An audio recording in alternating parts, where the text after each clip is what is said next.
नमस्कार सर्वांना. मी राजकिरण कोळी, गायक, निवेदक, समालोचक, आपलं आवाज कलाकारांचा या यूट्यूब चॅनलवरती पुन्हा एकदा सहर्ष स्वागत करतोय. मित्रांनो, आज गेलो होतो खोपोलीतील सासगाव येथील बोंबला विठोबाची सुप्रसिद्ध असणारी भव्य विराट स्वरूपाची ही यात्रा पाहायला. सर्वप्रथम मला वाटलं की ही जी यात्रा आहे ती फेमस आहे, अनेक वर्षांपासून आहे म्हणून. परंतु ज्यावेळेला तिथं मी गेलो आणि तिथल्या गर्दीने जे स्वागत केलं ते भन्नाट होतं. इथले आकाश पाळणे, इथली गर्दी, इथला सुक्या मच्छीचा बाजार बघून मी अवाक झालो. कारण एवढा मोठा भव्य बाजार अजूनपर्यंत पाहिला नव्हता.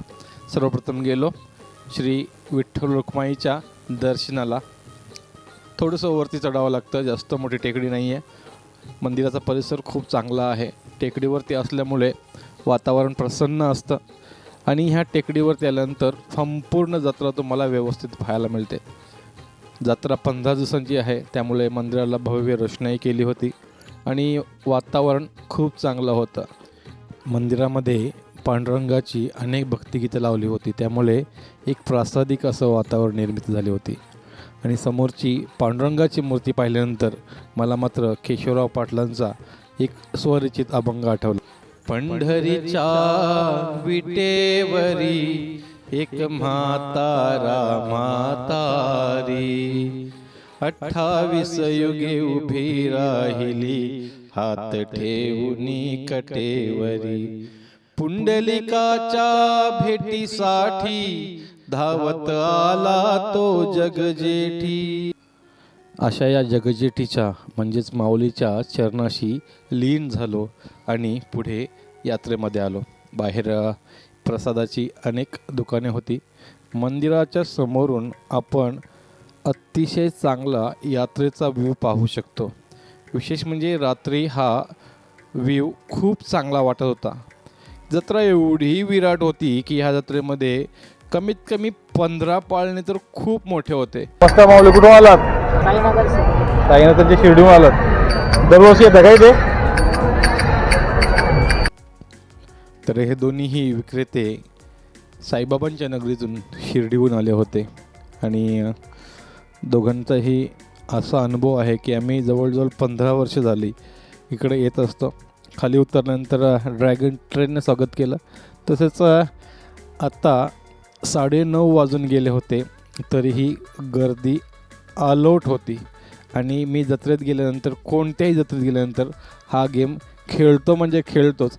कारण तो माझ्या मुलाला, माझ्या बायकोलाही आवडतं. कारण शेवटच्या क्षणाला ती राखीने बरोबर 3 क्रमांक टाकला आणि 18 नंबरचं बक्षीस मिळाल्यानंतर कैवल्य कोहली मात्र खुश झाला. कारण दरवेळेला काही ना काहीतरी बक्षीस आम्हाला मिळतं. अशा पद्धतीने गेम खेळलो आणि पुढे आलो. हा गेम खेळताना काही मुलं मात्र नाराज झाली की त्यांचा नेम लागत नव्हता. मग त्यांनी दुकानदाराला चॅलेंज केलं की बघा लागत नाही. त्यांनी मारून दाखवला आणि अशा पद्धतीने तिथेही खूप मजा आली. जत्रा म्हटलं तर मजेचाच हा भाग असतो. दिवसभराचा आपला कामाचा ताण आणि हे धकाधकीचं आपलं आयुष्य, तिथून थोडासा विरंगुळा आणि लहान मुलांना मजा म्हणून आपण जत्रेमध्ये जातो आणि अशा अनेक प्रकारचे खेळ खेळतो, शॉपिंग करतो. समोर बघा 10 रुपयाचा सेल आहे आणि 10 रुपयामध्ये तुम्हाला अनेक वस्तू तिकडे होत्या. तर अशा ह्या जत्रेमध्ये खूप मजा येते. गर्दी मात्र मी प्रचंड पाहिली. बोंबल्या विठोबाची ही जत्रा एवढी फेमस का आहे ह्याचं मला प्रात्यक्षिक पाहायला मिळालं. ह्या जत्रेबद्दल सांगायचं तर जत्रा खूप म्हणजे खूप विराट स्वरूपाची एक भव्य आहे. कारण काही गावांच्या जत्रा ह्या एवढ्या मोठ्या असतात, तरीही इथला फक्त मासळीचा बाजार, सुक्या मासळीचा बाजार हा एवढा मोठा आहे की काही गावांच्या जत्रेंपेक्षा मोठा असेल असं मी स्पष्टपणे म्हणू शकतो. कारण जवळजवळ 20 पाळणे तर खूप मोठे मोठे होते. काही पाळणे तुम्हाला ॲसेंबल करायलाच 2 दिवस जातील, असे एवढे एवढे मोठे पाळणे होते. तर जत्रा 15 दिवसांची असल्यामुळे ते एवढे मोठे पाळणे त्यांना आणणं शक्य असतं. कारण आपल्या 2-3 दिवसांच्या जत्रेमध्ये ते पाळणे लावणार कधी आणि काढणार कधी त्याच्यामध्येच पूर्ण वेळ जाईल. आणि महिलांनी मात्र ज्वेलरीमध्ये भरपूर गर्दी केली होती आणि शॉपिंगही चालू होतं. गृहोपयोगी वस्तू आणि शोभेच्या वस्तू, मेकअपच्या वस्तू ह्या ठिकाणी आपल्याला माहीत आहे महिला वर्ग भरपूर असतो आणि महिला वर्ग भरपूर स्वरूपामध्ये इथं होता, कारण वस्तू स्वस्त होत्या आणि बऱ्यापैकी क्वालिटीमध्ये होत्या. बघा सुंदर सुंदर आपल्या केसांना लावणारे इथे चाप वगैरे पाहायला मिळतात. तसेच पेंडंट्स, चेन्स.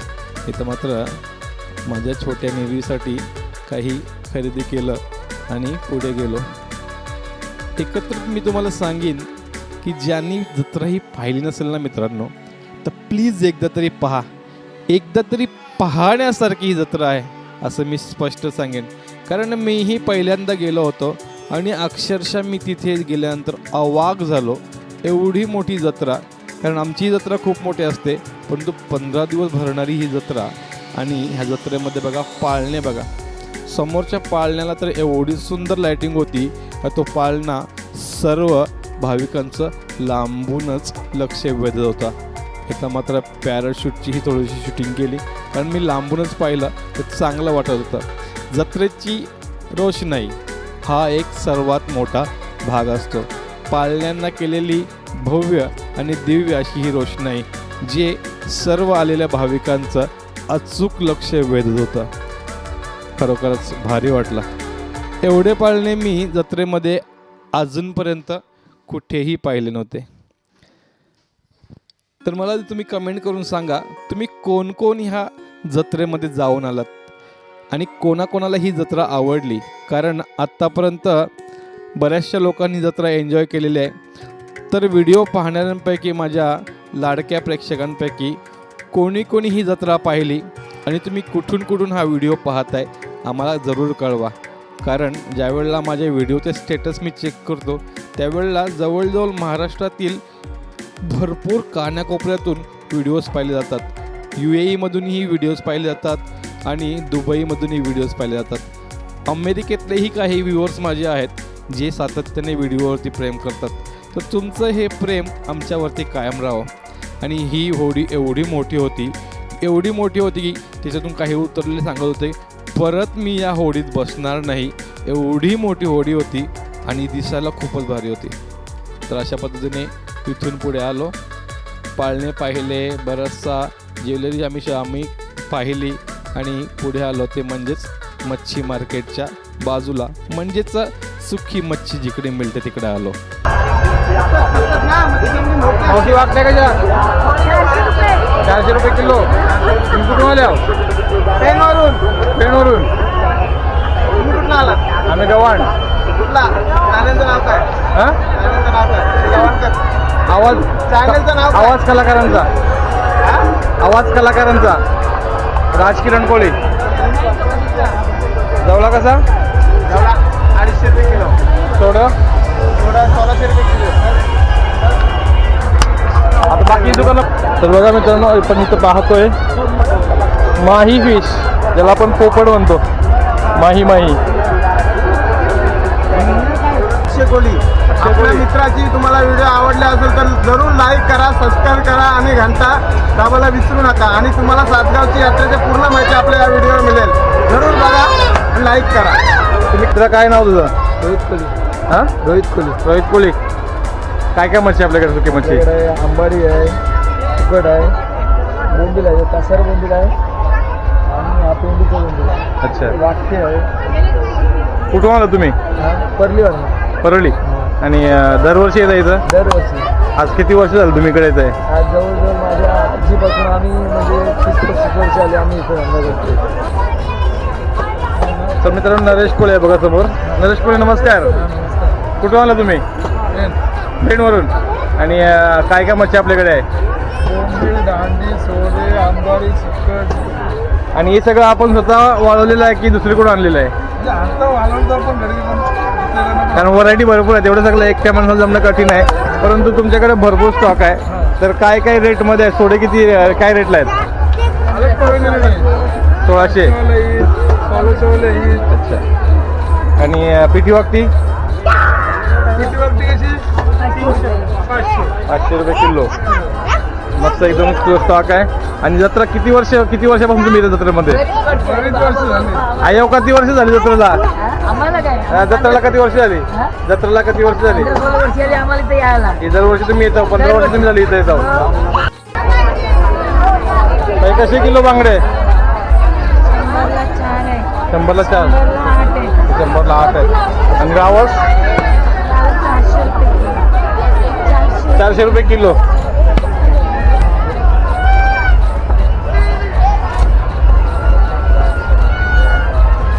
दोन पॅकेट. जागृती पोळी कुठून आलात? पेनपोळीवाडा. पेनकोळेवाडा. आणि काय काय मच्छी आपल्याकडे? आपल्याकडे बोंबील आहे, वाकटी आहे, आंबाड आहे, सुकट आहे, सोडे आहे. तर अशा प्रकारे भरपूर दुकानं पाहायला मिळाली आणि काही दुकानांमधून मात्र आम्ही शॉपिंगही केली. एका बाजूला आम्ही सुरमई खरेदी केली. तर जी सुरमई आमच्या गावात 200 रुपयाला मिळेल ती सुरमई आम्ही तिथे 100 रुपयाला, तेही अतिशय चांगल्या क्वालिटीमध्ये आम्ही घेतली. काही आंबाडी घेतली. ही बघा जुन्या आपल्या काळातील जी मापं होती ती पावशेर, सव्वाशेर वगैरे शेर, ती मापं पाहायला मिळाली. आणि इथेही भरपूर मच्छी पाहायला मिळाली. तर मच्छीची जे खवय्ये आहेत त्यांना तर मी जरूर सांगेन, जरूर तुम्ही जा, कारण चांगल्या क्वालिटीची सुकी मच्छी, खरोखर चांगल्या क्वालिटीची सुकी मच्छी, तीही स्वस्त दरात. पुढे आलो आणि ते म्हणजेच आत्ताच्या काळामध्ये सर्वात जास्त वेळ ज्या गोष्टीने लावला ते म्हणजेच बैलगाडा शर्यत. खूप चांगले चांगले बैल पाहायला मिळाले. हा मालक सांगत होता की हा बैल आत्ता रेडी आहे आणि ह्याने 2 शर्यती गाजवलेल्या आहेत. तर त्याची किंमत मी विचारली तर मला अंदाजे 1 लाखाभरापर्यंत याची किंमत जाईल. अतिशय चांगल्या पद्धतीचे, चांगल्या प्रतीचे बैल पाहायला मिळाले. बैल म्हटल्यानंतर हा शेतकऱ्याचा मित्र आहे, आपल्या सर्वांना माहीत आहे. आणि मुख्य जनावरांवरती प्रेम करणं ही आपली संस्कृती आहे. तर बैल मालक अनेक प्रकारे ह्या बैलांना चांगलं चांगलं खाऊ घालून, त्यांना रंगरंगोटी करून, त्यांच्यावरती बैलपोळ्याला प्रेम करून त्यांना सजवलं जातं. पुढे आलो. जत्रा ही आम्ही रस्त्याच्या अजूनही एका बाजूचीच पाहिली होती. तीच जत्रा फिरताना जवळजवळ आमचे 1.5 ते 2 तास गेले. आता रस्त्याच्या उजव्या बाजूला असणारी बघा धाकटी पंढरी ताकई यात्रा महोत्सव 2023. तरी ह्या बोंबल्या विठोबाचा जो हा मंदिर आहे त्याला धाकटी पंढरी असंही संबोधलं जातं. आणि ह्या बाजूला तर अनेक पाळणे होते. अम्युजमेंट पार्क पूर्ण इथं होता. इथं मात्र हेलिकॉप्टरमध्ये लहान मुलं फिरत होती 50 रुपयांमध्ये. हेलिकॉप्टरची सवारी मिळाली लहान मुलांना 50 रुपयांमध्ये. तिथेही आम्हाला आमचे मित्र दिती स्पोर्ट्सचे मालक आबा भेटले आणि त्यांची मुलगी बघा दिती एन्जॉय करते राईडमध्ये.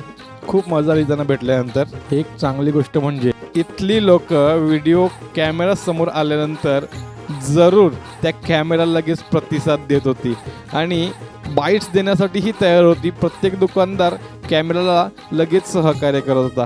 हे खूप महत्त्वाचं होतं. म्हणजेच आता आपल्या जनतेने हे अंगीकारलं आहे की आपल्याला व्हिडिओमध्ये कसं बोलायचं आहे. हा पाळणा विशेष होता. ह्या पाळण्यामध्ये एवढी उंचीवरती ही माणसं जात होती की तिथून ती खूप जास्त ओरडत होती. काहीतरी नको नको नको अशी लहान मुलंही ओरडत होती. परंतु तरीही प्रचंड गर्दी होती. लहान मुलांसाठीही भरपूर खेळणे होते, मोठ्या माणसांसाठीही भरपूर खेळणे होते. तर अशा पद्धतीने जत्रेमध्ये जवळजवळ 2-2.5 तास फिरल्यानंतरही जत्रा काही संपेना. आणि एवढ्या मोठ्या जत्रेचा हा ब्लॉग कमीत कमी कसा करता येईल त्यासाठी प्रयत्न मी केले, कारण जास्त लेंथ असून फायदा नाही. ह्या दुकान पहा 50 रुपयाला टी शर्ट. अजून काय पाहिजे मित्रांनो आयुष्यामध्ये. जी टी शर्ट आपण काही वर्षांपूर्वी 400-500 रुपयाला घ्यायचो ते 50 रुपयाला टी शर्ट. हे भांडी पहा, कोणतेही भांडं घ्या 120 रुपये. सांगायचीही गरज नाही आहे, त्यांनी रेडिओच लावला होता 120 रुपयाचा. आणि ह्या दुकानात आलो आणि आम्ही आमच्या मुलीसाठी एक पॉकेट बॅग घेतली. अनेक खेळणी पाहायला मिळाली, काचेचे ग्लास, तसेच चहाचे कप. म्हणजे आपल्या सर्वसामान्य आयुष्यामध्ये लागणाऱ्या ज्या वस्तू आहेत त्याच्यातल्या मॅक्झिमम वस्तू ह्या जत्रेमध्ये आपल्याला पाहायला मिळाल्या. बघा धातूच्या वस्तू, मेटलच्या वस्तू पाहायला मिळतात. आणि ही क्रेज अजूनही आहे. सर्वात महत्त्वाचं म्हणजे ज्यावेळेला मी पुढे आलो आणि महाराजांचे पुतळे पाहिले त्यावेळेला मात्र मी नतमस्तक झालो. कारण छत्रपती शिवराय हे नाव जरी उच्चारलं ना तरी मग मित्रांनो एक अंगामध्ये रग येते, ती म्हणजेच स्वातंत्र्याची. कारण छत्रपती शिवरायांनी आपलं पूर्ण आयुष्य आपला मराठी समाज स्वतंत्र व्हावा त्यासाठी अर्पण केलं आहे. 16व्या वर्षी आपण कुठेतरी पबमध्ये किंवा बाईक घेऊन फिरत असतो, परंतु 16व्या वर्षी वयाच्या 16व्या वर्षी त्यांनी आपल्या रक्ताची आहुती देऊन रायरेश्वराच्या मंदिरामध्ये एका स्वराज्य निर्मितीची घोषणा केली आणि शपथही घेतली. अशा ह्या राजाला माझा मानाचा मुजरा. ज्या ज्या ठिकाणी मला महाराजांच्या मूर्ती दिसल्या त्या ठिकाणी मी महाराजांच्या मूर्तींच्या शूटिंग केल्या. खरोखर सुंदर अशा मूर्ती पाहायला मिळाल्या. तर हा एक फाउंटेन त्यांनी दाखवला, खूप सुंदर होता. आणि हे बघा, हाती घोडा पालकी जय कन्हैया लाल की. कृष्ण म्हणजे एक असा देवता आहे, कृष्ण ज्याला उमगला त्याला आपल्या आयुष्याचं सार उमगलं असं म्हणावं लागेल. कारण वेळेप्रसंगी रण सोडणारा आणि वेळेप्रसंगी सुदर्शनाने कापणाराही तोच होता. पुढे आलो, कैवल्यसाठी काही खेळणी घेतली. कारण आता मात्र टाटा बाय बाय बोलण्याची वेळ आली होती. पार्किंगच्या इथून शेवटचा व्ह्यू घेतला, इथून मात्र आम्ही निघालो. तर मित्रांनो भूक खूप लागली होती, इथे आलो आणि एक चिकन थाळी घेतली. व्हरायटी ऑफ डिशेस पाहून खूप मजा आली. डिशेस पाहून नाही फक्त तर खाऊन सुद्धा. तर मित्रांनो व्हिडिओ तुम्हाला कसा वाटला? व्हिडिओ जर आवडला असेल तर जरूर सर्वत्र पोचवा. कारण जत्रा अजूनही 5 दिवस आहे. जत्रा जोपर्यंत आहे तोपर्यंत व्हिडिओ सर्वांपर्यंत पोचवा, म्हणजे जास्तीत जास्त आपल्या व्ह्युअर्सना ही जत्रा पाहायची संधी मिळेल. आणि जे प्रेम तुम्ही करताय ते कायम करत राहा. लाईक, शेअर आणि सबस्क्राईब करा. तोपर्यंत टाटा बाय बाय, धन्यवाद.